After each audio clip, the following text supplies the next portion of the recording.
manatee in a fish tank that's barely 3 body lengths. There's another one right here. You all hear the cheesy muzak of this video? Like you hear music right now? Wow. This doesn't make sense. This is a manatee. In order to monitor naive and high-risk manatees, a buoy tracking device is fitted before release. The information transmitted allows biologists to follow the migration and dive patterns of individual animals for up to several months after their reintroduction. I'm gonna go to wide angle just so you can get a feel for the actual full size of this tank. All right. You can hear the clown music? Good. Just for those who are listening on podcast right now, we're watching my video from Miami Seaquarium. This is Romeo the manatee. I think he's 67 years old. I think this is the same manatee. Listen to this. How old are these guys? I'm asking the guy there. Underneath, he's about 20 years old, and then the one up on top is about 65. 65 years old. 5 years old. Yeah. How long have they been here for? He's been here since 1958. 1950, 1958. 1958. 1958. In this size tank? I believe so. Manatees belong to the order Sirenia, which comes from the Greek mythology. This was my video documenting. I went to the Miami Seaquarium for a Phil Damaris Walrus Whisperer protest. But I mean, that's possibly one of the worst things I've ever seen in any zoo. this was my document. Since 1958. Got here. And it seems that that's it. That's their existence. That's their Two existence. poles, and there's a little door that they can go from one to the next. True story. Those sunglasses are now at the bottom of the ocean. I'm fairly certain. I mean, that is the Romeo. There were 2 manatees at the Miami Seaquarium. I went down because the Walrus Whisperer Phil Damaris was organizing a protest. I was not yet blocked by Miami Seaquarium on Twitter, and I went down to document the protest. And then Phil said, ordinarily I don't tell anybody to give money to Miami Seaquarium.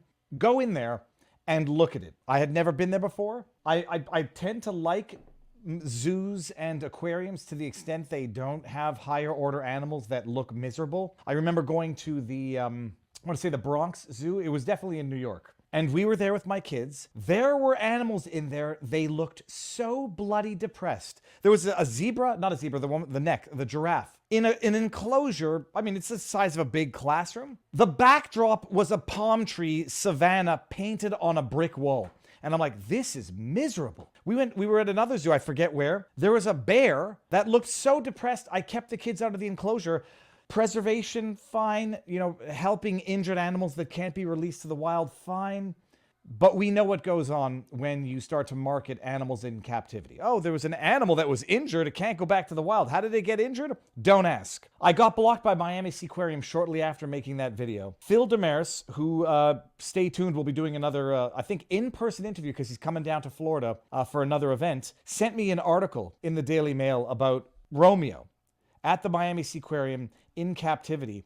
And I had to post it, but I had to show my documentary. Let me pull it up because it's worth viewing. It's atrocious. And he's raising awareness about, apparently Romeo has now been taken out of public display or something along those lines. And the animal's name is Romeo, a 67-year-old manatee living the most depressing existence imaginable. I went to see it. It's got 2, they're not even big swimming pools that it lives in, and there's like lettuce floating around. The loneliest manatee, heartbreaking, isolated existence of 67-year-old Romeo, who is living out of his twilight years alone in a tiny 30-foot concrete pool in an off-limits part of the Miami Sea. Well, I guess too many people were complaining about seeing a depressed, higher-order mammal swimming around in soup. 1958 people. So stay tuned for news on this because Phil Damaris is putting Miami Seaquarium on blast, and I guess to some extent so am I, but they blocked me on Twitter after after that, documenting the existence of those animals. And like,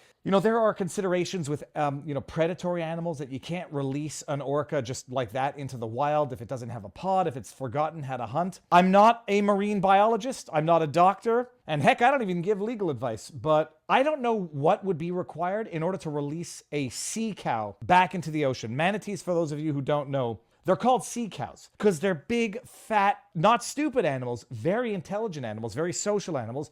They eat grass off the bottom of the ocean. And so I don't know what would be required to release a manatee into the wild. Part of me thinks an animal would rather die in the wild than die in captivity. I don't know. Maybe that's just my projecting. But I don't know what would be required to release a manatee back into the wild. I don't think much would be required.